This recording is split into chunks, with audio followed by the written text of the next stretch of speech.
Assalamualaikum warahmatullahi wabarakatuh.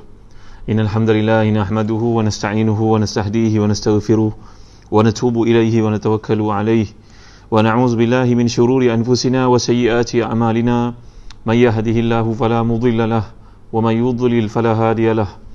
Allahumma salli wa sallim wa barik ala Muhammad wa ala ali Muhammad kama sallaita wa sallamta wa barakta ala Ibrahim wa ala ali Ibrahim fil alamin innaka Hamidum Majid. Amma ba'd. Halo Salan, Suzy Daniel, Aisyah Iskandar, Muhammad Helmi, Muhammad Aidid, Zawiyah, Muhammad Helmi, Nisa Nur Hasanah, Intan Suraya, semua yang hadir pada malam yang mulia ni, Abdul Rahman Yusof. Moga-moga semuanya dalam limpah kurnia daripada Allah SWT. Syafina, Azina, Iras, Dr. Nur Azia Ayub, Nur Hasina dan Mahani, Muhammad Helmi, semua yang hadir dalam kuliah kita pada malam ini. Nur Hanim, ahlan wa sahlan kepada semua. Fathi, Jamil Firdaus, Iyad Abdullah, semua yang hadir pada malam yang mulia ni. Maaf tak sempat nak wave. Tuan-tuan dan hati dan dikasih sekalian, Syafina Saleh, Lili Osman, semua yang hadir, Nurmala. Jadi pada malam ni kita akan lihat ayat ke-40 hingga ke ayat 44. Kita ulang semua ayat ke-40. A'udzubillahi minasyaitonirrajim. Qala alladhi 'indahu 'ilmun minal kitabi ana atika bihi qabla an yartadda ilayka tarfuk. فلما رآه مستقرا عنده قال هذا من فضل ربي ليبلوني أأشكر أم أكفر ومن شكر فإنما يشكر لنفسه ومن كفر فإن ربي غني كريم قال نكروا لها عرشها ننظر أتهتدي قال نكروا لها عرشها ننظر أتهتدي أم تكون من الذين لا يهتدون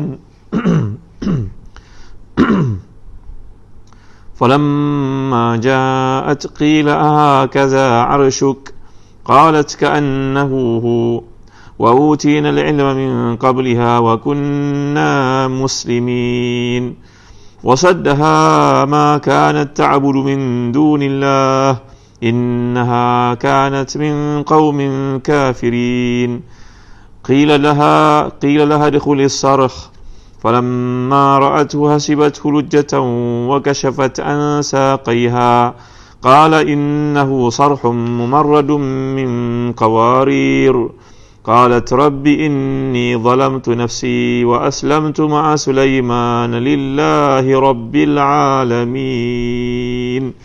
Sadaqallahul Azim. Ayat ke-40.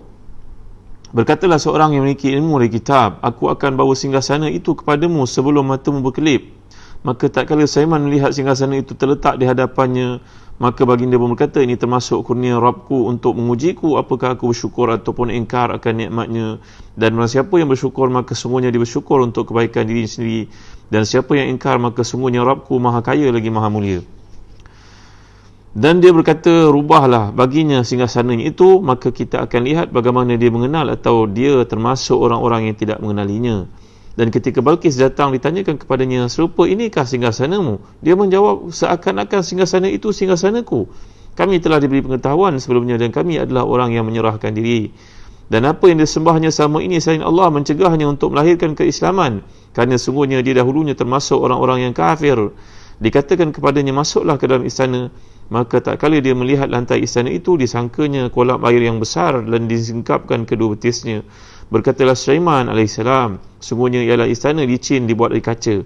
Berkatalah Balqis, ya Rabbku, sungguhnya aku telah buat zalim terhadap diriku dan aku berserah diri terhadap Sulaiman kepada Allah Subhanahu Wa Taala, bersama Sulaiman kepada Allah Subhanahu Wa Taala, Tuhan sekalian alam.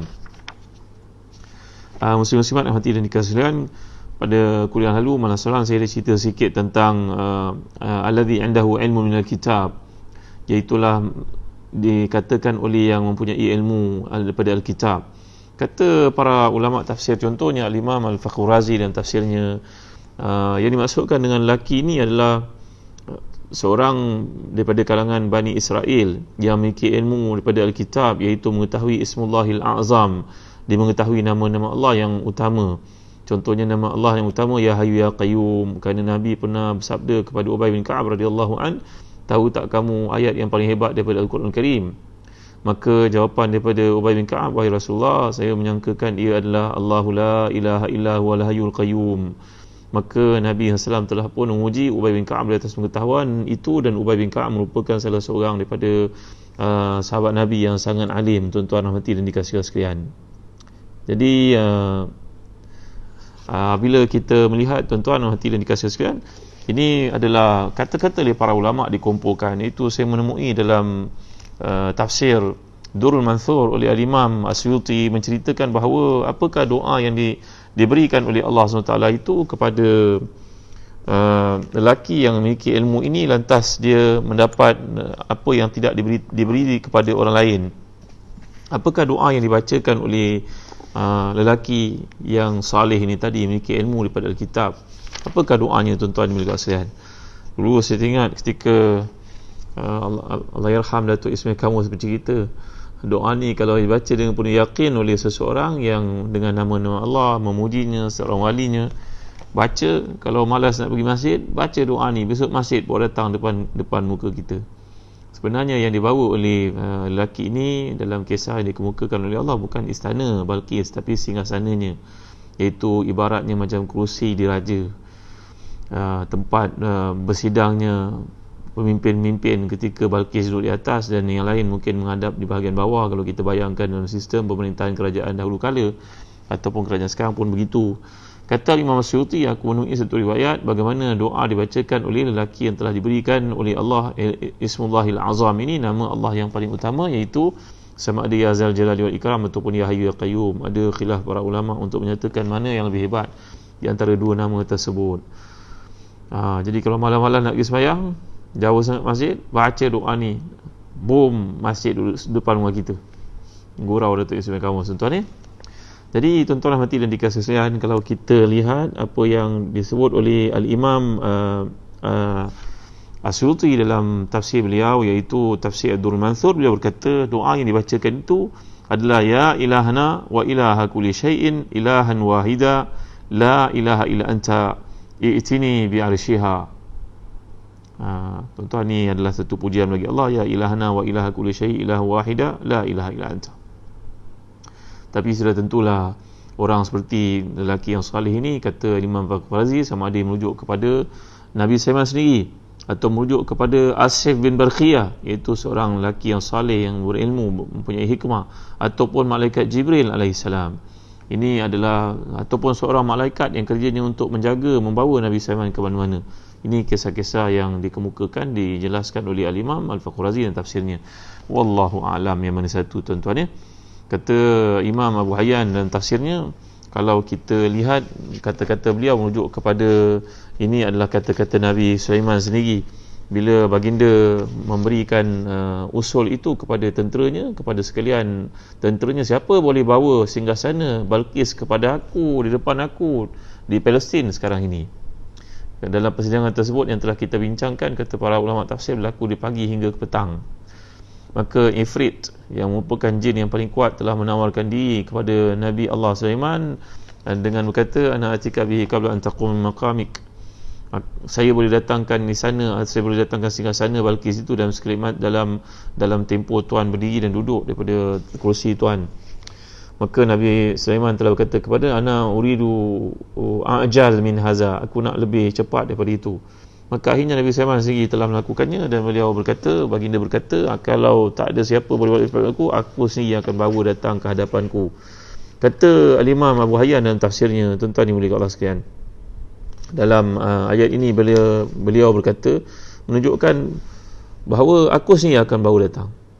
Qallazi indahu ilmu minal kitab. Aku yang diberi kitab. Aku nak tunjuk kepada kamu, aku semua lebih hebat daripada kamu kerana aku diberikan ilmu oleh Allah SWT. Tentulah yang dimaksudkan dapat ilmu pada kitab ini yang mengetahui Ismullahil Azam ini, kata Abu Hayyan, ini merujuk kepada Nabi SAW sendiri. Wallahu a'lam.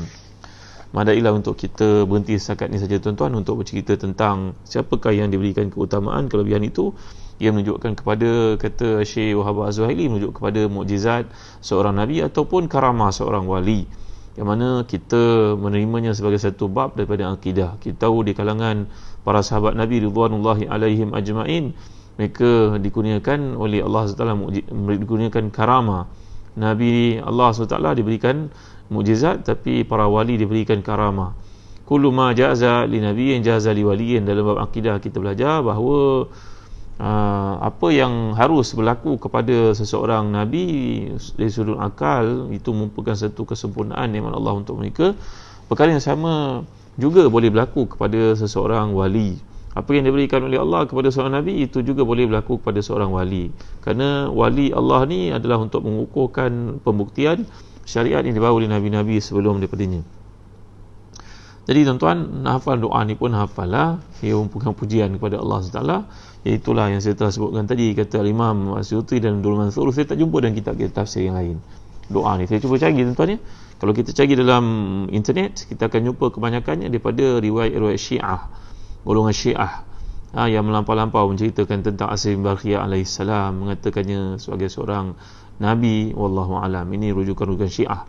Tapi dalam tafsir Ahlus Sunnah, Imam Asyuti membawakan doa ini, ya ilahana wa ilaha kulli syai' ilah wahida la ilaha illa anta i'tini bi arsyiha. Maksudnya, ya Allah, Tuhan kami, Tuhan segala sesuatu, Tuhan yang hanya satu yang berhak disembah, tiada yang berhak disembah melainkan Engkau, ya Allah. Bawalah istana, bawalah singgasana Balqis itu, kerusi Balqis itu, kerusi diraja Balqis itu kepada Nabi Allah Sulaiman. Ini doa yang dibacakan, kata Al-Imam Asyuti dan Abdul Mansur. Jadi tuan-tuan yang mulia Allah sekalian, kemudian bila permintaan itu telah pun disempurnakan, maka Allah mengajar kita seorang Nabi punya sifat tawaduk, berkata kepada Tuhannya, haza min fadli rabbi liyabluwani ashkuru am akfur. Ini merupakan satu kelebihan yang Allah berikan kepadaku untuk menguji aku, apakah aku bersyukur ataupun aku kufur. Lagi kita bersyukur, lagilah nikmat itu ditambah, tuan-tuan dimuliakan Allah sekalian. Jadi nikmat syukur ini hendaklah kita nikmat untuk bersyukur atas segala pemberian Allah ni adalah satu kewajipan sebenarnya. Maka Allah akan tambah. Tapi sebaliknya, kalau kita kufur, maka nikmat tersebut akan ditarik. Ketika Nabi SAW menyifatkan kebanyakan orang perempuan masuk neraka, baginda telah pun bersabda bila ditanya, kenapakah ramai perempuan masuk neraka wahai Rasulullah? Rasulullah menjawab, inna kunna takfurna al-ashir wa tukthirna al-la'an. Orang perempuan ini banyak yang masuk neraka kerana mereka telah pun mengufuri nikmat, telah pun menolak nikmat.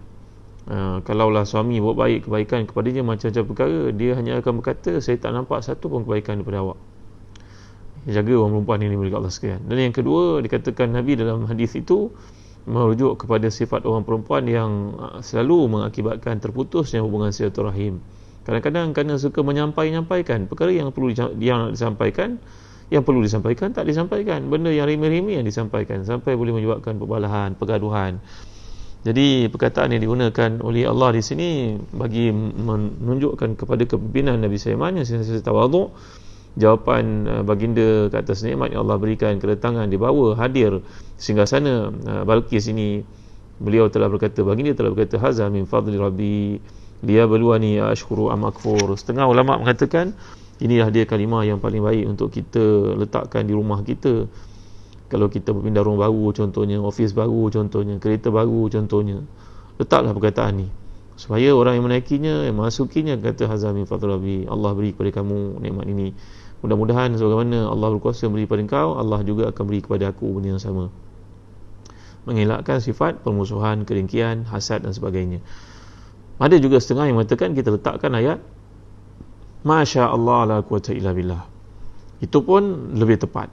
Kerana bila kita lihat dalam surah Al-Kahfi, ada kesempatan nanti kita akan bincang surah Al-Kahfi. Saya pernah tafsirkan surah Al-Kahfi beberapa tahun lalu di IKIM complete. Tuan-tuan yang rujuk mungkin dalam YouTube ke dalam apa ke, tuan-tuan yang dengar semula. Iaitulah kata-kata seorang yang saleh kepada sahabatnya yang kafir, walaula iz dakhalta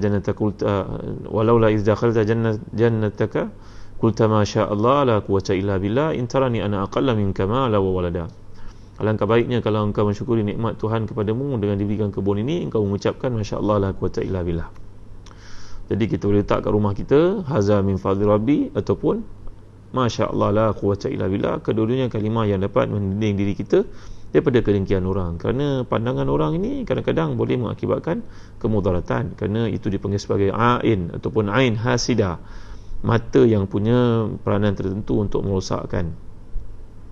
Itu sebab Nabi SAW menta'awuzkan dua orang putera kepada Fatimah itu, cucunda baginda SAW, dengan membaca surah Al-Mu'awwizatani, iaitu Qul a'udzu birabbil falaq dengan Qul a'udzu birabbin nas, ataupun dengan bacakan wa'izukuma bi kalimatillahi tamma min kulli syaitanin wa hamma wa min kulli lamma wa'izukum bi kalimatillahi tamma min kulli syaitanin wa hamma wa min kulli ainin lamma.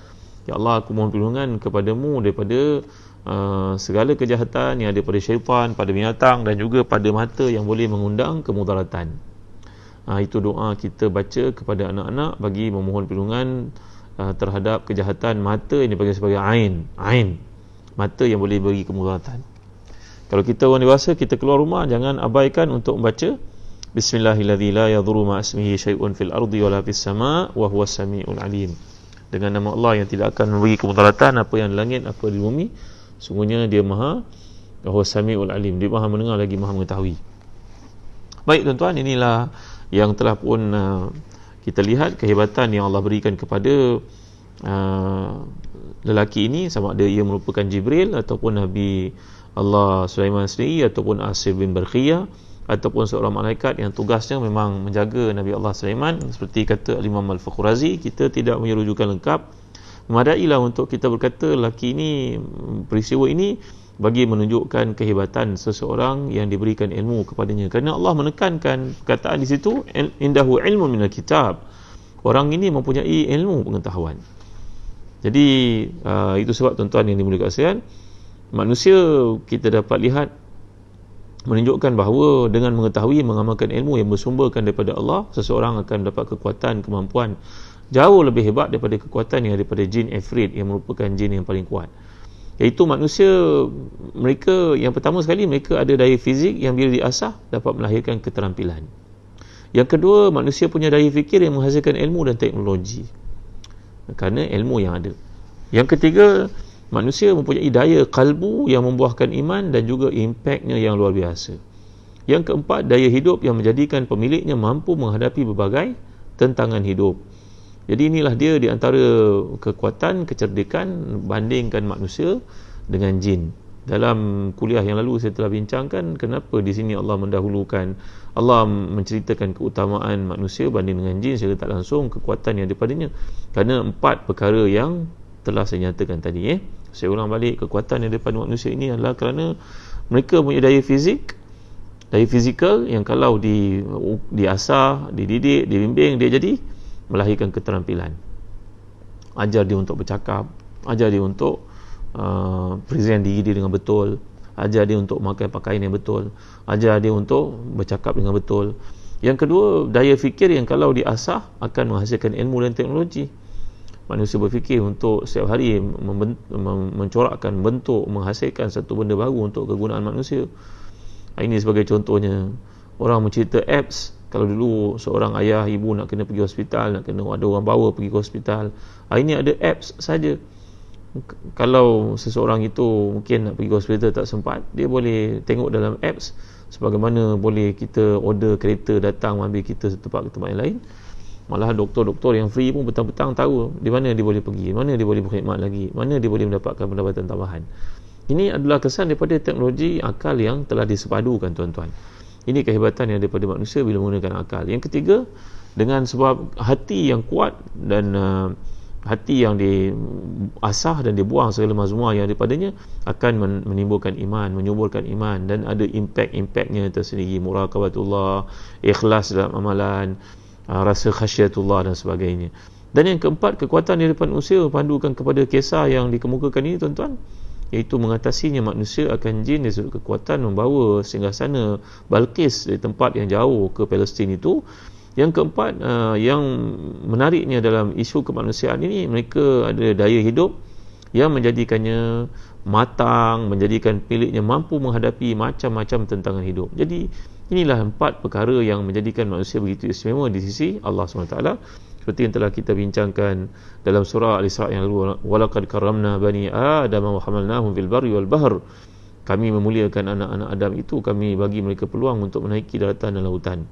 Wa faddalna ala katsirin mimman khalaqna tafdila. Dan kami telah pun mendahulukan mereka, melebihkan mereka, mengutamakan mereka berbanding dengan berbagai-bagai makhluk lain yang kami ciptakan. Jadi tuan-tuan hati dan dikasihi sekalian, inilah dia kehebatan yang ada pada ahli ilmu. Jadi itu sebab antara doa yang Nabi diajar oleh Allah SWT, wa qur rabbi zidni ilma, katakan kepada Tuhanmu, wahai Muhammad, tambahlah ilmuku, kerana dengan ilmu akan menjadikan manusia itu berada pada tahap yang lebih baik. Baik tuan-tuan yang mulia Allah sekalian, kemudian kita masuk kepada ayat ke-41 bila Allah menceritakan di sini daripada tafsir Ibnu Katsir. Kita boleh lihat tuan-tuan yang memiliki tafsir Ibnu Katsir, jilid yang ke-7 muka surat 27. Qala nakiru laha 'arsyaha nanzur atahtadi am takunu minal ladzina la yahtadun.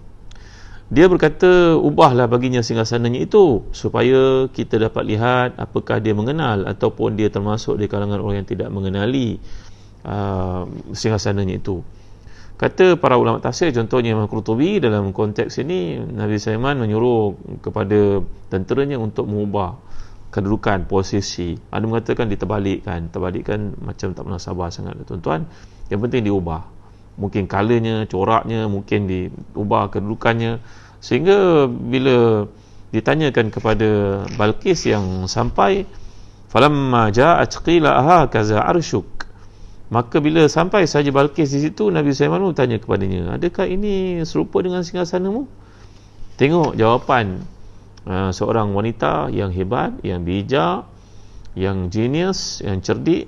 Dijawab, qalat ka'annahu hu wa utina al-ilma min qabliha wa kunna muslimin.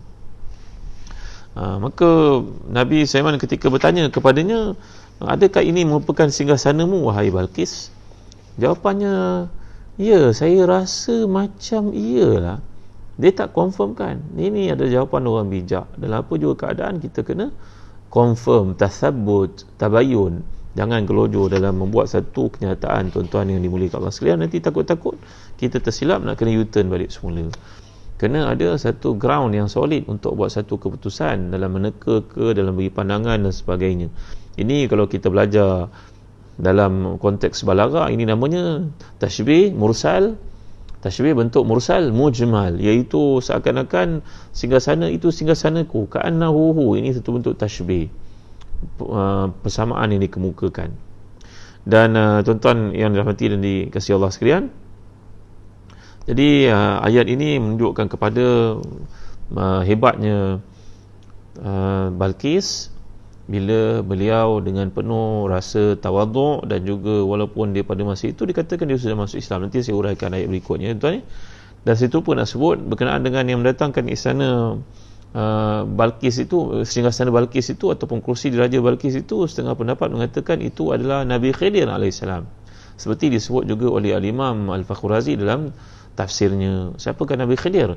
Nabi Khidir ni seorang Nabi yang Allah utuskan, dipanggil perkataan khudra ataupun ikhdirar. Nabi Khidir ni tampilnya di mana-mana tempat. Kalau tempat itu gersang, dia akan jadi subur. Kalau tempat itu kontang, dia akan jadi penuh dengan air. Kalau jadi tempat itu mati, dia akan hidup. Ini satu mukjizat yang Allah jadikan kepada Nabi Khidir. Nabi Khidir telah pun wafat seperti yang dikemukakan oleh kebanyakan para ulama hadis, berpandukan kepada hadis sahih. Tidak ada seorang manusia pun dapat hidup selepas 100 tahun, semuanya akan dimatikan oleh Allah SWT. Adalah pendapat-pendapat oleh ahli tasawuf yang mengatakan bahawa Nabi Khidir masih lagi hidup. Wallahu alam. Ini merupakan perselisihan para ulama. Para ulama hadis berpegang kepada hadis itu mengatakan bahawa Nabi Khidir telah wafat. Para ulama tasawuf ada penilaiannya sendiri, mengatakan Nabi Muhammad SAW pernah berjumpa dengan Khidir. Wallahu alam. Ini tidak ada riwayat yang sahih tentangnya, tuan-tuan. Jadi bila kita lihat apa yang dikemukakan oleh Allah di sini, ubah bentuknya dengan menambah-nambah atau mengurangkannya. Tadi, apakah Balqis dapat cam itu singgasananya ataupun tidak? Maksud Nabi Sulaiman di sini ialah ingin menguji akalnya. Apakah singgasana kamu seperti ini? Ia masih lagi mengenalinya. Ia tidak mengatakan itu dia, sama saja. Ini menunjukkan kepada kamal aqliha. Ini menunjukkan kepada kesempurnaan akal Balqis, kata para ulama tafsir. Imam Qurtubi mengatakan demikian, Imam Wahab Az-Zuhairi mengatakan demikian, Imam Asy-Syaukani mengatakan demikian, bahawa ini menunjukkan kepada kesempurnaan akal seorang perempuan bila dia tidak membuat justifikasi yang cepat terhadap satu perkara, padahal dia perlu kepada proof, dia perlu pada bukti-bukti. Jadi kemudian dalam ayat yang ke-42, falamma ja'at qila hakaza arshu qalat ka'annahu wa utina al-ilma min qabliha wa kunna muslimin. Dan ketika Balqis datang ditanya kepadanya, adakah ini singgasanamu? Dijawab, ya, seakan-akan singgasanaku. Maka kami telah diberi pengetahuan sebelumnya dan kami di kalangan orang menyerah diri. Lihat dalam tafsir Ibnu Katsir pada muka surat 28. Ketika Balqis datang, ditanyakan kepadanya, serupa inikah singgasanamu? Singgasana diperlihat kepadanya, padahal dia telah diubah, dihapus, ditambah, dikurangi. Sang ratu tetap kukuh dan berakal, memiliki kecerdasan, kepandaian dan kekuatan. Dia tidak mengatakan itu sebagai singgasananya kerana jauhnya jarak, dan dia pun tidak mengatakan bahawa itu bukan singgasananya kerana ia melihat tanda-tanda yang serupa, sekalipun telah diubah dan juga dihapuskan. Dia berkata ka'annahu, serupa dan hampir sama. Ini menunjukkan berkecerdasan dan kepandaiannya yang sangat bergeliga itu, yang bijak itu. Wa utina al-ilma min qabliha wa kunna muslimin. Kami telah diberi pengetahuan sebelumnya dan kami adalah orang yang menyerah diri. Mujahid berkata demikian, Sulaiman berkata, dan firman Allah SWT selanjutnya, wasaddaha ma kana ta'budu min dunillah innaha kanat min qaumin kafirin. Dan apa yang disembahnya selama ini selain Allah mencegahnya untuk melahirkan keislamannya kerana sungguhnya di dahulunya termasuk orang-orang kafir. Iaitu kelengkapan kata-kata Sulaiman AS. Ini kata-kata Nabi Sulaiman, jumlah yang i'tiradiyah. Kalau kita belajar bahasa Arab, ini merupakan satu ayat yang bukan daripada kata-kata Balqis, kata-kata Sulaiman. Saya dah ajar tuan-tuan, dah terang kepada tuan-tuan, khitab dalam Quran ni ada berbagai-bagai bentuk. Khitab makhluk yang Allah bawa untuk kita faham, macam cerita khitab ni kata-kata, termasuk kata-kata iblis pun Allah bawa, ada kita boleh baca dalam Quran. Kata-kata nabinya, kata-kata manusia, ada Allah bawa. Kata orang dalam neraka Allah bawa untuk kita faham. Yang kedua, kata-kata Allah sendiri, firman Allah sendiri. Yang ketiga, firman Allah yang merupakan doa tak langsung, Allah SWT mengkehendaki kita untuk menghafaznya, mengamalkannya, dan dia jadi doa, zikir, seperti yang telah saya uraikan pada kuliah yang terdahulu. Kategori kata-kata dalam Al-Quran. Jadi di sini merupakan kata Sulaiman AS. Sulaiman AS mengatakan Balqis ini hatinya baik, dia ingin masuk Islam daripada awal, tapi keberadaannya dalam bi'ah, dalam suasana di Yaman itu tidak memungkinkannya untuk masuk Islam, walaupun hatinya meronta-ronta mencari kebenaran. Maksudnya begitu, ia dihalang oleh satu keadaan, iaitu umat di Yaman pada masa itu merupakan umat yang kafir kepada Allah SWT. Itu sebab dikatakan di sini wa utina al-ilma min qabliha wa kunna muslimin. Sulaiman berkata lagi, kami telah beri pengetahuan sebelumnya dan kami adalah di kalangan orang menyerah diri. Dan sungguh dia telah mencegahnya untuk beribadah kepada Allah. Ma kana ta'budu min dunillah innaha kanat min qaumin kafirin. Selama ini diibadah selain daripada Allah, kerana dahulu dia termasuk orang-orang kafir. Ini kata-kata sebahagian daripada ulama. Sebahagian lain pula mengatakan bahawa ini merupakan kata-kata Balqis sendiri. Bila dia melihat singgasananya berada di depan Sulaiman, dia kata, aku dah agak. Ini orang memang Nabi Allah. Jadi ketika surat itu disampaikan dari Hudhud, Balqis telah pun masuk Islam pada masa itu. Ini kata-kata kedua dihuraikan oleh para ulama. Contohnya Imam Qurtubi turut menyenaraikan, menjelaskan, menyatakan sedemikian. Kemudian dikatakan qila laha dukhuli sarah falamma ra'athu wa hasibathu lujjatahu wa kashafat an saqaiha. Dikatakan kepadanya, masuklah ke dalam istana. Tadi surprise yang pertama tuan-tuan, kejutan yang pertama, iaitu singgasananya ada dalam istana Sulaiman AS. Yang kedua, kejutan yang kedua, dikatakan kepadanya masuk dalam istana. Maka tak kala dia melihat lantai istana itu dikiranya kolam air yang besar. Hasibathu lujjatahu wa kashafat an saqaiha. Sarah ini kata Imam Qurtubi, kalau kita belajar bahasa Arab, kata saraha yasrahu, ha ya, bukan kha. Kalau surah itu maknanya menjerit, ni sarah, sad ra ha. Kalau orang itu suka berterus terang, vokal kita panggil, seorang yang spoken kita panggil sirih. Jadi lantai yang Nabi Allah SWT buat ini merupakan lantai yang jernih, lantai yang sangat indah seperti kaca. Di bawahnya dikatakan oleh para ulama tafsir ada air dan ikan berenang-renang di bawahnya. Ya Allah, hebatnya seni arkitektur pada zaman Nabi Allah Sulaiman. Nanti saya akan ceritakan kehebatan yang ada pada Nabi Allah Sulaiman ni, anugerah Allah untuknya. Dari mana baginda telah mohon kepada Allah, wa habli mulka la yanbaghi li ahadin min ba'di, beri aku ya Allah satu kerajaan yang tidak dapat tandingi oleh sesiapa pun. Dan saya pernah cerita kepada tuan-tuan bahawa Nabi kita SAW ketika mendapat mukjizat yang tertentu, Nabi merasa tawaduk, Nabi tidak mahu melampaui, mendahului permintaan Nabi Sulaiman yang pernah minta kepada Allah supaya baginda dikurniakan nikmat mukjizat kerajaan yang lebih besar daripada sesiapa saja sebelumnya.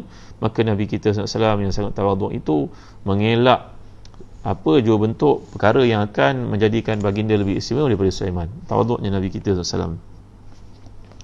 Jadi ketika kejutan yang kedua ni berlaku, dikatakan kepada Balqis, masuklah ke dalam istana ini.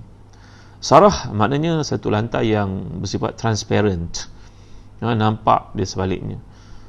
Di bawahnya ada ikan yang berenang, disebut daripada ulama tafsir. Cerita daripada Israiliyat, tuan ya. Falamma ra'athu hasibathu rujjatahu wa kashafat an saqaiha. Ketika dia masuk, dia melihat lantai istana itu, dikiranya ia kolam air yang sangat besar, disingkapkan kedua betisnya, wa kashafat an saqaiha. Ini ada cerita-cerita macam-macam lah Israiliyat daripada tafsir. Contohnya tafsir Qurtubi, bahawa kita pernah ceritakan bahawa Balqis ini anak kepada jin, ibunya jin, bapaknya manusia. Ada panjang cerita dalam tafsir Qurtubi. Kalau saya cerita pada tuan-tuan, mungkin tuan-tuan boleh tergelak ya tuan-tuan. Ya. Jadi golongan jin sangat cemas seandainya Nabi Allah Sulaiman ini berkahwin dengan Balqis. Maka mereka mengagak bahawa Balqis ini tentu ada sebahagian daripada rupa jin dalam badannya. Mungkin tangannya, mungkin kakinya berbulu. Jadi jin ini menakut-nakutkan Nabi Sulaiman dengan berkata, wahai Nabi Allah Sulaiman, kaki Balqis itu rupanya cantik tapi kakinya daripada himar, hafir himar. Hafir ni maknanya kakinya macam kaki himar. Hafir ni tuan-tuan tahu macam kaki kuda. Kaki kuda, kaki lembu, kan dia fashion kan? Sama fashion kan? Kaki binatang ternak ini dipanggil hafir, hafir himar. Wahai Nabi Allah, dia ni perempuan yang hodoh sebenarnya, muka je cantik tapi badan dia, kalau kita tengok badan dia mungkin badan jin. Maka Nabi Sulaiman yang bijak ini, dikerahnya jin itu untuk buat lantai daripada kaca. Nanti akan nampak di bahagian bawahnya. Wallahu a'lam. Ini cerita Israiliyat tuan ni. Yang kita faham daripada ayat Allah ni, Nabi Allah Sulaiman nak menunjukkan keagungan kekuasaannya, kerana di Nabi Allah ditahikan kepada hadiah-hadiah yang diberikan. Apa yang Allah berikan kepadanya sudah melampaui, melebihi segala tanggapan dan juga persepsi ataupun pandangan perspektif keduniaan Balqis ini jauh lebih hebat daripada apa yang mereka mampu fikirkan. Maka pada saat itu lagi, betul tuan-tuan, Imam Qurtubi mengatakan bahawa betul, memang Nabi Sulaiman dia anugerahkan seni arkitektur yang luar biasa. Kalau kita lihat KLCC ke, lihat bangunan T-Rex. Oh, bukan T-Rex, apa dipanggil? Apa nama bangunan tinggi kat Malaysia ni sekarang tuan-tuan? Apa nama dia? Exchange apa nama? Tun Razak Exchange. Apa-apalah, bukan T-Rex, T-Rex dinosaur pula. Kan? Jadi dikatakan bahawa binaan pada zaman itu hebat. Memadai untuk tuan-tuan tengok kehebatan binaan pada zaman Sulaiman ni. Tuan-tuan pergi tengok Baitul Maqdis. Nanti jom ada peluang kita pergi Baitul Maqdis lepas musim PKP, mula-mula Allah angkat daripada kita wabak, penyakit, pandemik yang berlaku sekarang. Jadi tuan-tuan nak pergi ke Baitul Maqdis, jangan lupa Zahran Travel menawarkan perjalanan penuh tafsiran. Kita belajar Quran dalam perjalanan, tafsiran Quran belajar hadis dan sebagainya. Mudah-mudahan Allah beri kita kesempatan untuk ziarah bumi para muhadithin, iaitu Uzbekistan, tempat yang mengandungi sejarah banyak para ulama hadis seperti Imam Bukhari sebagai contohnya. Nanti saya baca untuk tuan-tuan Adabul Mufrad yang kami telah terbitkan di Telaga Biru untuk kita baca dalam perjalanan ke Uzbekistan, insya-Allah. Jadi tuan-tuan, untuk menunjukkan kehebatan kerajaan Sulaiman ini, Allah berikan kepada Nabi Sulaiman banyak kelebihan. Nanti saya akan bacakan 10 kelebihan dan juga karakter, kualiti, pola berfikir orang-orang hebat yang jadi pemimpin ini, berpandukan kepada kisah Nabi Sulaiman. Kerana Quran ini, kata Syekh Muhammad Hassan Didu, semua yang kamu hadapi dalam hidup, dalam Quran ada sampelnya. Kalau kamu kata kamu orang muda, baca surah Al-Kahfi. Kalau kamu kata kamu hebat, kamu pemimpin yang hebat, dah baca, dah fahami tak cerita Zulkarnain? Dah faham tak cerita Sulaiman? Kalau kamu kata kamu orang besar, orang politik hebat, kerajaan kamu sebesar Nabi Sulaiman ke? Kalau kamu kata kamu orang kaya, kamu dah baca ke kisah tentang dalam Al-Quran dikemukakan oleh Nabi Sulaiman ini? Ini semua ada sampel yang patut kamu hayati, kamu baca dan kamu fahami. Karakter, pola berfikir, kualiti berfikir yang perlu ada. Ya. Jadi tuan-tuan hati dan dikasihi sekalian. Jadi dalam ayat ini masuklah ke dalam istana sarah, maknanya satu tempat yang bersifat lusina, transparent. Falamma ra'atu hasibat rujata wa kashafat an saqaiha, maka Balqis pun menyelak, menyingkapkan kainnya, maka kelihatanlah kedua apa tuan-tuan ni? Betis betis ke peha tuan-tuan? Saya ni selalu keliru kalau kita tengok dalam tafsir di sini, wa kashafat an saqaiha, maka wanita ini, Balqis ini pun masuk ke sana dan dia pun menyingkapkan kedua betis yang bawah, peha ke atas. Jadi kelihatanlah peha yang betis yang sangat cantik itu, kata para ulama tafsir, wallahu alam. Dalam Islam kita diharamkan untuk melihat perempuan. Ketika sahabat Nabi dalam peristiwa haji melihat seorang perempuan, maka dia menenung lama. Nabi musing kepalanya dengan bersabda, lakal ula wa laysat lakal ukhra, fa inna lakal ula wa laysat lakal saniya. Yang pertama saja, pandangan pertama mana leka-leka alihkan. Pertama itu hadiah daripada Allah, tengok berterusan dia jadi haram. Dalam Islam, kalau kita nak mengahwini seorang perempuan, kita boleh utus orang yang kita yakini untuk melihat kepada perempuan itu, dan perempuan yang diutuskan itu, contohnya mak kita ke, kakak kita ke, adik-beradik kita ke, boleh lihat pada bakal isteri itu. Ini stata'ata an tanzur ila apa sahaja, kalau kamu mampu menghantar seorang untuk melihat apa sahaja di perempuan itu untuk di-describe kepada kamu, maka itu halal hukumnya. Tapi kalau kamu, kecuali di antara pusat dan lutut lah tuan-tuan, selain daripadanya boleh lihat oleh seorang perempuan terhadap perempuan muslimah yang lain. Maksud saya begitu, dia sebut fatwa kebanyakan para ulama, jumhurnya, dengan tujuan kerana itu akan membantu seorang lelaki memahami isterinya, bakal isterinya. Tapi kalau menceritakan tentang seorang perempuan terhadap suami sendiri ataupun adik-beradik, itu hukumnya haram. Kalau sengaja cerita, contohnya rambut dia macam ni, apa tujuan kau cerita? Itu hukumnya haram. Tapi kalau tujuan untuk berkahwin, itu dibenarkan. Ada kelonggaran rukhsah yang diberikan dalam fatwa. Di sini Nabi Sulaiman diceritakan dalam kitab-kitab tafsir yang bentuk Israiliyat. Nabi Sulaiman nak melihat Balqis ini, lalu jin takut kalau Nabi Sulaiman berkahwin dengan Balqis, dan berhimpunlah kekuatan wahyu dengan kekuatan jin. Kerana Balqis ni anak kepada jin, kita baca dalam hadis mengatakan demikian.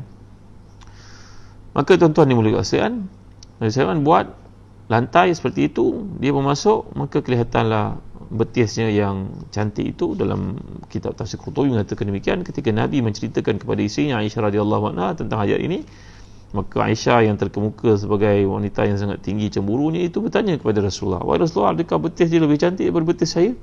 Masya-Allah, la quwwata illa billah. Ya, maka jawapan Nabi kepada Aisyah radhiyallahu anha, tidak, betis kamu lebih cantik daripada betisnya di akhirat nanti, kata Nabi SAW, menerangkan untuk meredakan amarah ataupun semangat pelawaan yang ada pada Aisyah radhiyallahu anha selaku perempuan muda, isteri Nabi yang sangat hebat berilmu ini. Wallahu a'lam. Ini kisah daripada Israiliyat. Betul ni? Ini kisah yang dikemukakan dalam tafsir Qurtubi. Ini cerita tentang Nabi. Hadis ini tidaklah disebut dinyatakan sahih ataupun tidak. Kalau apa-apa cerita yang datang sebelum daripada Nabi, itu dipanggil Israiliyat. Tapi cerita yang datang Nabi mendescribekan benda ini, wallahu alam, saya tak sempat nak takhrij hadis ini tuan-tuan. Mungkin tuan-tuan boleh tanya kepada orang yang ahli dalam bab hadis, dalam perkara semikian. Maka bila berlaku keadaan itu, Nabi Sulaiman pun meredakan keributan ataupun kekejutan yang berlaku pada Balqis ini dengan berkata kepada Balqis bahawa hasibat hulujatan wa kashafat an saqaiha qala innahu sarhu mumarrad min qawarir. Maka Nabi Sulaiman pun berkata kepadanya, sungguhnya itu merupakan sarh, itu merupakan sarhun mumarradun min qawarir, itu merupakan kaca yang licin. Itu merupakan kaca yang sungguhnya adalah istana licin yang dibuat daripada kaca. Kalau kita belajar perkataan bahasa Arab, sarhun, tadi saya jelaskan, sarhun ni makna benda transparent. Kalau orang itu suka bercakap langsung, tak ada sembunyi-sembunyi, tak ada tapis-tapis, kita panggil dia sirih, saraha. Saya cakap pada kamu saraha sekarang, saya nak tu terang kamu, gitu orang Arab cakap. Mumarrad dia dalam perkataan marad dan amrad. Amrad ini kalau kita sebut amrad, maknanya seorang lelaki yang tidak berjanggut dan tidak bermisai. Dari sudut Islam, kalau amrad ini macam lelaki lembut lah tuan-tuan. Dalam Islam hukumnya hampir sama dengan seorang perempuan. Maka dalam Islam dilarang kita untuk bersama, duduk dekat, duduk berduaan dengan lelaki amrad. Amrad ni lelaki macam apa nak sebut, lelaki lembut tuan-tuan yang mungkin orang panggil apa, softener, softies. Jadi ajarlah anak-anak kita untuk jadi orang berani. Kita baca dalam hadis, cucu-cucu Nabi dan cucu angkat Nabi seperti Usama bin Zaid bin Harithah itu sering berlawan dengan Hasan bin Ali. Mereka lawan bertumbuk, berdarah muka. Nabi biarkan, kerana itu melatih sifat kepahlawanan. Kalau anak itu diprotek, masuk ke asrama sedikit, hilang baju pun kita tak tentu hala duduk, repot sana repot sini, maka kita takkan lahirkan anak yang berkepimpinan, anak yang berani, anak yang cergas, panglima. Sikit kita pun nak tampil, benda kecil je kita benda kelang kabut, nak hire lawyer lagi, apa nak salah. Tuan budak lelaki biasalah tuan-tuan. Budak lelaki ni memang dia nak tunjukkan kekuatan dia. Saya yang bercakap dengan tuan-tuan ni biasa kena tumbuk masa sekolah dulu tuan-tuan. Muka saya ni muka kena tumbuk selalu kat sekolah. Jadi kembali kepada ayat ini, amrat. Jadi dia licin. Maknanya orang yang tak ada janggut, tak ada misai dipanggil amrat. Kalau kita kata syajaratun marda, pokok yang tidak berdaun, pokok kalau tiba musim luruh diturun semua, maka dipanggil syajaratun marda. Amrat marda. Marda ni maknanya perkataan fa'la, maknanya dia punya daun-daun dan juga ranting-ranting daun-daun bunga-bunganya gugur pada musim sejuk contohnya. Ini indahnya bahasa Arab. Innahu sarhun mumarradun min qawarir. Ini merupakan satu lantai yang licin, dia buat berkaca, qawarir. Lalu bila Balqis mengalami situasi itu, kejutan itu, maka timbul perasaan malu dalam dirinya. Aku menyangkakan aku kuat, aku menyangka kerana aku besar, rupanya aku kat sini aku dimalukan, diaibkan. Qalat rabbi inni zalamtu nafsi wa aslamtu ma'a Sulaiman lillahi rabbil alamin. Berkatalah Balqis, wahai Tuhan, punya aku telah buat zalim pada diriku sendiri, aku berserah diri kepada Sulaiman, bersama Sulaiman kepadamu wahai Tuhan, Tuhan sekalian alam. Dia masuk Islam, keislamannya itu baik dan hanya milik Allah segala puja dan juga puji. Kata bahasa Arab disebut di sini oleh Imam Ibn Kathir, asal makna sarah dalam bahasa Arab adalah istana dan setiap bangunan yang tinggi. Jadi bila Allah menyatakan tentang Fir'aun laknatullah, nanti kita akan ada kesempatan kita baca surah Al-Mu'min ataupun surah Ghafir, namanya sama nama Al-Mu'min atau Ghafir surah yang sama. Ibni li sarhal la'alli ablughul asbab. Kisah Fir'aun ni ketika menentang Nabi Musa AS, beliau berkata, binakan untuk aku satu menara. Sarah ni maknanya menara, bina aku satu menara, aku akan panjat untuk tengok Tuhan Musa, aku akan panah Tuhan Musa di langit itu, biar jatuh dia, mati dia. Nanti ada peluang kita baca surah Ghafir, surah Al-Mu'min Jadi Allah SWT menceritakan kehebatan Nabi Sulaiman, iaitu membina istana yang hebat di Palestin, dan kesan-kesan kehebatan itu masih lagi boleh kita lihat kalau kita pergi ke Palestin, kita pergi ke Baitul Maqdis secara khususnya. Nanti tuan-tuan peluang, jangan lupalah Zatan Travel nak pergi ke Baitul Maqdis, pergi bersama kami akan tunjuk, akan bimbing. Perjalanan bukan setakat perjalanan biasa, tapi perjalanan penuh tafsiran insya-Allah. Jadi Balqis yang berada di Yaman membina sarah, membina menara yang tinggi. Tapi bila dia sampai di sana, Nabi Sulaiman dia melihat apa yang dicapainya itu tak sampai 1/10, tak sampai 10% pun pencapaiannya nak dibandingkan dengan pencapaian Nabi Allah Sulaiman ini. Lalu dia sebagai seorang tokoh pembinaan arkitektur kemajuan, kita tahu di Yaman pun ada Sadu Ma'rib, ada empangan yang besar yang Allah ceritakan khusus dalam, nanti kalau kita peluang kita baca surah Sabah, menceritakan tempat yang indah, tentang istana ataupun empangan yang besar yang hebat yang telah dimusnahkan oleh Allah Ta'ala itu kerana penduduknya yang ingkar pada Allah. Jadi peluang kita baca surah Sabah Tiba-tiba bila datang ke Palestin, dia melihat apa yang dicapai, dibina oleh Sulaiman AS dengan lantainya itu pun dah jauh lebih hebat, lebih membangun Palestin di bawah pimpinan Nabi Allah Sulaiman AS. Tujuan Sulaiman membuat istana besar dan megah dari kaca agar untuk memperlihatkan kepada ratu yang besar ini kukuhnya kerajaan yang dia miliki. Semuanya daripada Allah. Ketika dia melihat apa yang diberikan oleh Allah kepada Sulaiman, dia melihat dia sendiri perkaranya, dia mula tunduk kepada Allah, mengetahui Sulaiman adalah seorang Nabi yang mulia, Raja yang agung, dan dia pun berserah diri kepada Allah. Dia berkata, Rabbi ini zalamtu nafsi, wahai Tuhan aku menzalimi diriku. Setiap kali kita melakukan dosa, sebenarnya kita menzalimi diri kita sendiri. Kenapa ya tuan-tuan? Kerana orang yang menzalimi dirinya melakukan dosa akan menyebabkan dia diheret ke dalam neraka Allah. Sepatutnya orang itu masuk syurga. Saya pernah cerita pada tuan-tuan tentang syurga telah disediakan untuk semua manusia. Tapi bila mereka gagal mentaati perintah Allah, melakukan maksiat pada Allah, maka mereka dibenamkan ke neraka, berarti dia menzalimi diri sendiri. Patut engkau mendapat bahagian dari syurga, tapi engkau membuat perkara-perkara yang menjerumuskan engkau dalam kemurkaan Allah, engkau menzalimi diri engkau sendiri. Itu maksud bila orang melakukan dosa, sebenarnya mereka menzalimi diri sendiri. Jadi dari sini, sungguhnya aku telah buat zalim pada diriku dengan perilaku terdahulu, di mana dia dan kaumnya kufur, syirik dan menyembah Allah. Wa aslamtu ma'a Sulaiman lillahi rabbil alamin. Aku berserah diri kepada Sulaiman, Tuhan sekalian alam, iaitu mengikuti agama Sulaiman, beribadah kepada Allah yang Maha Esa, tiada sekutu baginya. Dia telah menciptakan segala sesuatu, menetapkan ukurannya. Dalam kitab-kitab tafsir menceritakan happy ending, menceritakan kesudahan yang menarik dalam peristiwa keislaman Balqis ini. Balqis kemudian masuk Islam dan Nabi Sulaiman telah pun menikahinya, berkahwin dengannya. Ini semua kisah-kisah yang datang daripada Israiliyat sebenarnya tuan-tuan.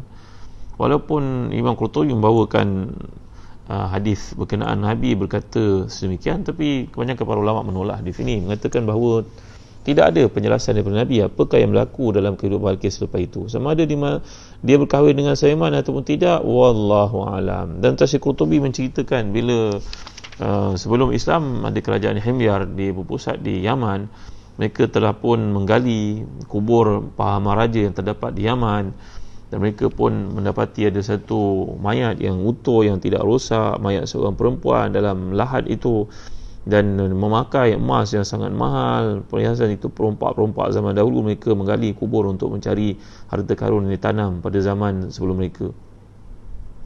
Dan dia melihat di situ ada satu papan batu yang bertulis kat situ dalam bahasa Arab, syair saya bacakan untuk tuan-tuan.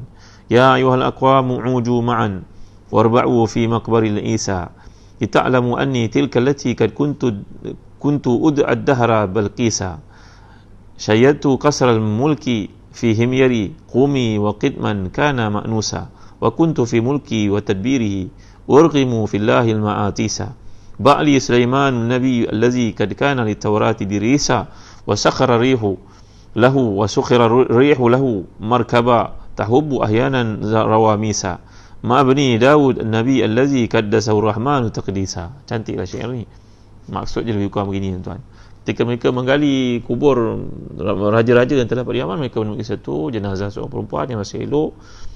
Orang-orang yang salih, yang salihah ni dijaga oleh Allah, kerana dalam kisah yang dapat kita faham, Balqis ini masuk Islam dan bertaubat atas dosa-dosanya sebelum Islam, dan Allah mengampunkannya dan kehidupannya menjadi sangat mulia. Setengah riwayat mengatakan dia berkahwin dengan Sulaiman, setengah yang lain kata Imam Fakhr Razi tidak ada pun dalil menunjukkan dia berkahwin, memadailah untuk kita kata dia mati sebagai seorang Islam. Tapi dalam tafsir Qurtubi mengatakan memang dia berkahwin dengan Nabi Sulaiman AS. Dan buktinya bila orang menggali kubur berjumpa dengan satu batu yang tulis itu, wahai sekalian orang yang baca Al-Quran, nanti kamu akan lihat kisah tentang aku, kitab yang diturunkan kepada kamu tentang aku. Akulah Balqis itu, suami aku merupakan Sulaiman, Nabi Allah yang merupakan seorang penggaji pada kitab Taurat, memahaminya, mengamalkannya, seorang Nabi Allah yang mulia, yang Allah telah berikan kepadanya angin untuk menggerakkannya ke sana kemari, dan dia merupakan anak kepada Daud, yang mana Allah telah menyucikan, qaddasahu rahmanu taqdisa, ya Allah puji dan Allah muliakan tentangnya, maka itulah suami aku. Wallahu alam. Tuan-tuan dimuliakan Allah sekalian, ada banyaklah kisah mengatakan bahawa Nabi Sulaiman ini kemudian telah melihat kecantikan yang ada pada Balqis, mengahwininya, dan dalam hadis mengatakan bagaimana betis Balqis yang begitu cantik, begitu indah. Ini kisah-kisah yang saya tak pasti mana sumber dia, saya cerita kepada tuan-tuan ya. Kemudian bila Nabi Sulaiman mengahwininya, maka dikurniakan anak yang Nabi Sulaiman namakan semula sebagai nama bapaknya Daud, namakan anak itu pun Daud, anak kepada Sulaiman AS. Dan Nabi Sulaiman menziarahi Balqis ini, isterinya di Yaman, sebulan sekali, berapa hari dalam sebulan. Diceritakan lanjutlah tuan-tuan. Cukuplah setakat ni saja untuk kita mengetahui, cukuplah bahawa Nabi Sulaiman AS mempunyai penguasaan yang hebat dan telah pun berperanan untuk mengislamkan seorang maharaja, seorang ratu. Dan para ulama tafsir menceritakan apa yang perlu kita timbul belajar daripada kualiti pola berfikir orang-orang hebat macam Nabi Allah ini. Contohnya dalam tafsir Al-Munir yang tuan-tuan miliki, tuan-tuan boleh rujuk pada jilid yang ke-10, pada muka surat yang ke 285. Saya bacakan sekali lalu. Antara kehebatan yang Allah berikan kepada Sulaiman AS, yang pertama kecerdasan dan wawasannya untuk berdakwah. Yang kedua, Allah mengajar kepadanya bahasa burung. Ini keistimewaan yang ada pada beliau. Maknanya dalam hidup kita kena berusaha untuk mendalami bahasa-bahasa penting, perdagangan, pendidikan. Macam saya terang kepada tuan-tuan dulu, kepentingan kita belajar bahasa Inggeris sebagai contohnya, bahasa Arab contohnya. Dan ketundukan angin kepadanya. Nabi Sulaiman AS memiliki pemaidani dari angin yang bawanya dari tempat ke tempat yang jauh. Macam cerita Aladin pula tuan-tuan. Tapi untuk memahaminya, madailah untuk kita tahu Nabi Sulaiman bergerak dengan angin. Itu cerita-cerita datang daripada orang-orang barat, semuanya inspired daripada apa yang mereka baca dalam Taurat sebenarnya, dalam kitab-kitab terdahulu. Rujukan yang ada menceritakan tentang Nabi Allah ini. Kehebatan Nabi Sulaiman lagi adalah mendidik kuda-kuda, iaitu yang Nabi nyatakan al-khailu ma'qulatun min wasihal khair ila yaumil qiyamah. Al-khailu ma'qulun min wasihal khair ila yaumil qiyamah. Kuda ini adalah satu binatang yang penuh keberkatan, terletak pada dahinya kebaikan sampai ke hari kiamat. Kemudian yang kelima, Nabi Sulaiman AS diceritakan bahawa Nabi Sulaiman AS ini telah pun dikurniakan Allah Subhanahu Wa Taala Ainul Qitr, iaitu tembaga yang boleh dicairkan oleh baginda untuk membuat segala binaan pada zaman itu. Kemudian ketundukan jin kepada Nabi Sulaiman. Yang ke-8, Islamnya Ratu Sabak dengan hidayah yang Allah berikan menerusi Nabi Sulaiman. Yang ke-9, kisah semut yang telah kita baca, bagaimana Nabi Sulaiman dikurniakan Allah kehebatan bentuk demikian, dan kita belajar daripada semut banyak perkara yang perlu kita amalkan dalam kehidupan setelah terangkan di awal-awal kuliah tentang surat Naml yang lalu. Dan yang ke-10, kematian Nabi Sulaiman. Nabi Sulaiman berkhidmat untuk menundukkan golongan jin. Nabi Sulaiman dengan kerjanya sebagai seorang Nabi, berdakwah, memerintah, memimpin dengan ilmu yang daripada baginda, sehingga jin semua takut. Falamma qada alaihi al-mautu ma dallahum ala mautihi ila dabbatul ardi ta'kulu min sa'atah. Dia ceritakan, nanti ada peluang kita baca surat Sabak, bahawa kualiti yang daripada baginda ni memantau, melihat. Ini perlu ada dalam diri setiap orang Islam. Kalau kita nak jadi orang hebat kepimpinan macam Nabi Sulaiman, mesti buat satu benda sampai selesai. Duduk, amat-amati, fahami. Bukan kita celuk-celuk, buat bisnes celuk sana, ambil komisen sini. Tak. Nak jadi orang berjaya, hayati, duduk bersama-sama dalam field tersebut. Tuan-tuan, nanti saya akan ceritakan lebih lanjut. Malah setakat ni saja dulu untuk kuliah kita pada malam ni. Dan insya-Allah saya ingat janji saya kepada tuan-tuan untuk doa kita ketika kita bertawassul dengan nama Nabi SAW dalam suasana-suasana yang kritikal. Dalam kisah seorang sahabat ketika mengalami matanya sakit, buta, maka dia berdoa dengan doa tersebut. Saya tak sempat nak ajar tuan-tuan pada malam ni. InsyaAllah pada malam esok. Jadi tuan-tuan jangan lupa, ada tuan-tuan minat untuk dapatkan buku-buku, utamanya untuk buku latihan untuk anak-anak kat sekolah daripada 1 sampai 6, tingkatan 1 sampai tingkatan 5. Kami di Telaga Biru ada menerbitkannya. Alhamdulillah, berbagai-bagai tajuk, bukan saja bahasa Arab, pendidikan Islam, bahasa Melayu ada, bahasa Inggeris ada, maths ada, sains, geografi, semuanya ada.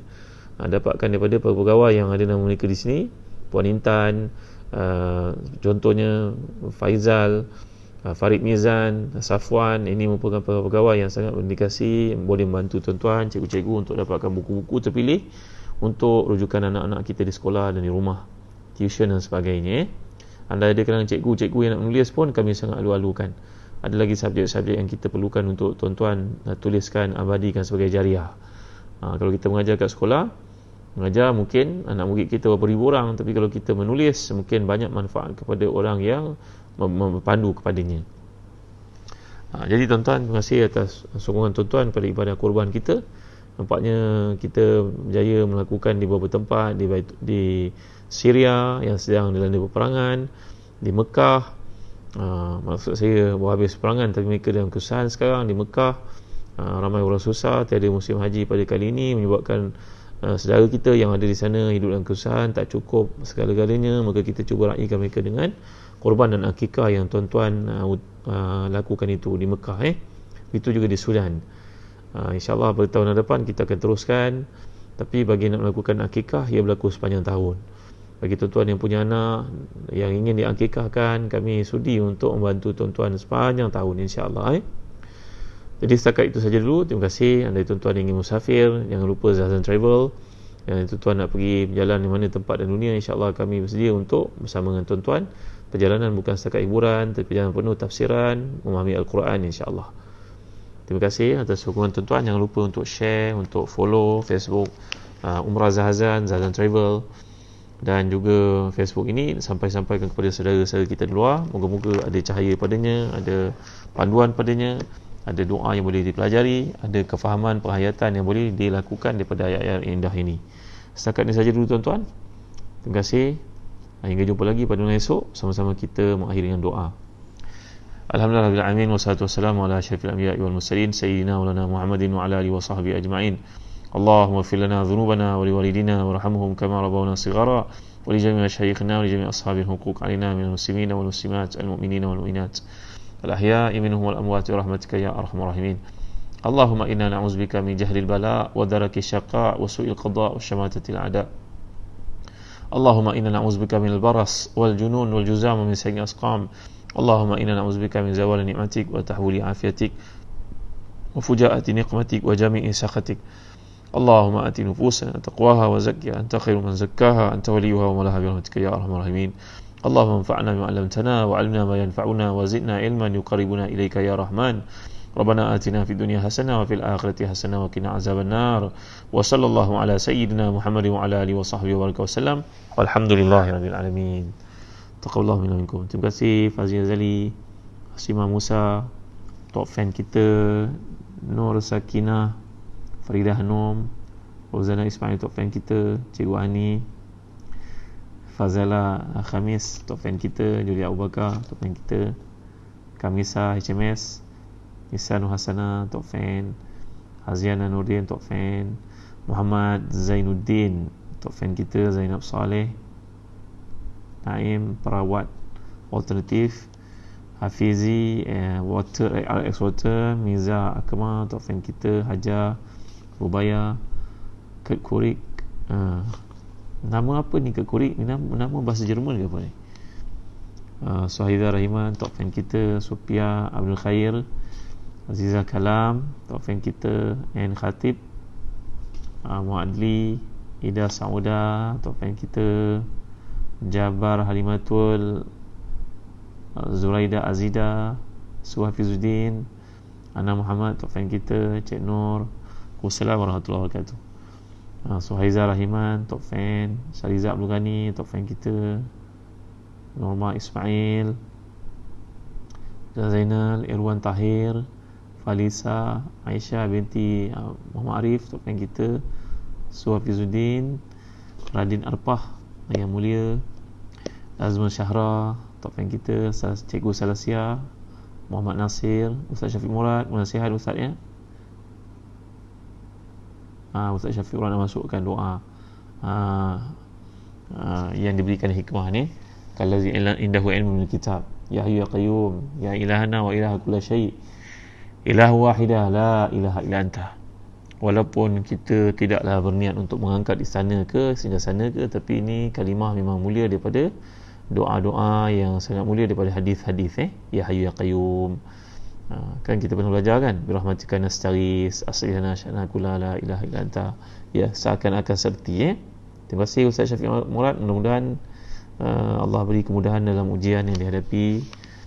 Hajah Hafizah, Nisa Nur Hasana, Kamisa, Nuraida, Alia Aisyah, Haris Kimsun, Fadiana, Zaitun, Miza Akmal, Mak Rejang, Kristina, Azmina Zainal, Mardiyah, Nur Azma, Abu Syakir, Miza Akama, Aminah Mahmud, Tok Fan, Ya Abdullah, Tok Fan kita Syafiq Apin. Banyak nama, terima kasih semua. Tak sempat nak sebut semua. InsyaAllah masuk saya sebut lagi. Assalamualaikum, kenang daku dalam doamu. Terima kasih. Assalamualaikum warahmatullahi wabarakatuh.